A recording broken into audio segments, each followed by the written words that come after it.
창세기 31장 38에서 40절 보겠습니다. 38절 나는 20년을 당신과 당신의 염소들과 양들과 함께 했다. 그들을 낙태하지 않았다. 그리고 당신의 양떼의 수양들을 나는 먹이지 않았다. 라반은 야고보 삭스를 10번이나 변역했지만 야곱은 20년 동안 라반의 양들과 염소들을 낙태하지 않게 했으며 라반의 수양들을 먹이지 않았다고 합니다. 야곱이 라반의 양들과 염소들을 돌보는 일에 있어서 온전했음을 드러냅니다. 또 품삯도 온전했음을 드리죠. 라반의 수양들을 먹이지 않았으니까요. 39절 나는 물려 찢긴 것을 당신에게 데리고 오지 않았습니다. 나는 내 손이 실수한 것을 당신이 나에게 요구하면 주었습니다. 낮에 도적 맞거나 밤에 도적 맞은 것을. 맹수들에게 찢긴 것을 라반에게 데리고 오지 않았다는 것은 맹수에게 찢긴 것이 있었다는 이야기가 아니다. 맹수에게 찢긴 것이 없었다는 이야기입니다. 맹수가 찢을 수가 없었어요. 야곱이 잘 지키고 보호했으니까. 이는 야곱이 얼마나 양들과 염소들을 잘 돌보고 관리했는지를 드러내는 말이죠. 얼마나 라반은 야곱의 실수를 인정하지 않은 사람이로 드러납니다. 그러나 라반은 야곱의 실수를 인정하지 않은 사람으로 드러납니다. 라반은 야곱의 실수로 문제가 있으면 그 문제에 대한 책임을 야곱에게 물었다고 야곱은 그 책임을 따라 물었고 야곱이 실수하면 그 책임을 물었고 야곱은 그 책임을 따라 라반의 요구를 들어주었다는 것입니다. 양들과 염소들을 낮이나 밤에 도적 맞은 것이 있으면 그 도적 맞은 것에 대해 라반은 변상을 요구했고 야곱은 그 변상을 감수했다는 것입니다. 참. 40절 나는 낮에 더위를 먹었다. 그리고 밤에 추위를.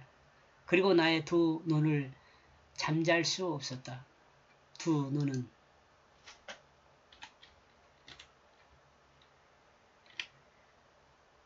제가 을이라고 쓴 것은 목적어이기 때문에 그런가. 눈을 감을 수 없었다 그럴까요? 두 눈. 목적어거든요. 이게 두 눈, 을.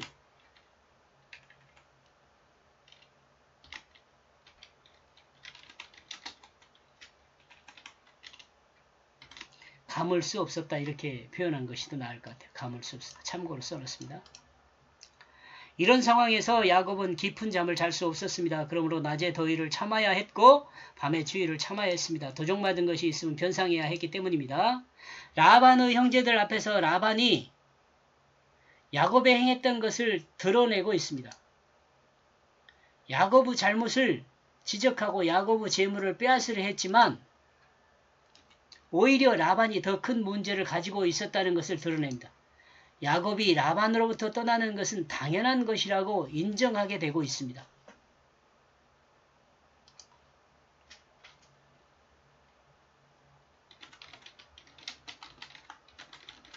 라반의 형제들은 야곱이 라반으로부터 떠나는 것은 당연한 것이라고 인정하게 되고 있죠.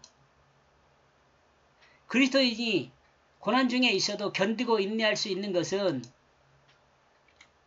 하나님의 공의 앞에 있기 때문에 그렇습니다.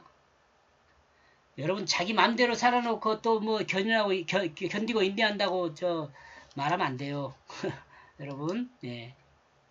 그리스도인이 기쁘고 즐거울 수 있는 것은 자신의 온전함이 하나님 앞에 드러나기 때문입니다. 그리스도인의 공의는 결국 드러나게 되는데 이는 하나님이 공의롭기 때문에 드러나게 되는 것입니다.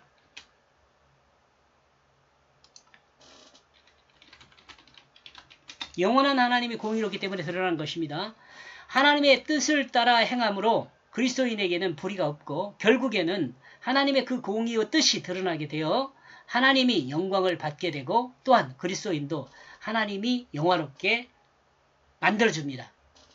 우리가 하나님께 영광을 돌리잖아요. 그러면 우리가 우리 자신을 스스로 높이지 않아도 하나님께서 우리를 영화롭게 만들어 주셔요.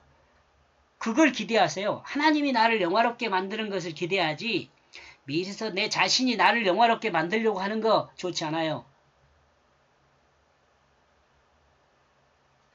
하나님은 우리를 영화롭게 해주십니다. 세상에서 행복이라고 말하는 것에 대해서 성경은 물질적이나 명예나 건강에 있다고 말하지 않습니다. 세상에서 쓰는 말이니까 그냥 쓸랍니다.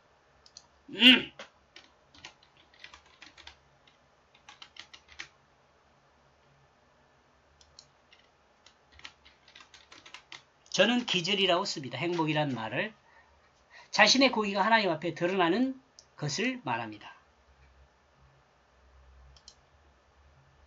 여기까지 보겠습니다. 고맙습니다.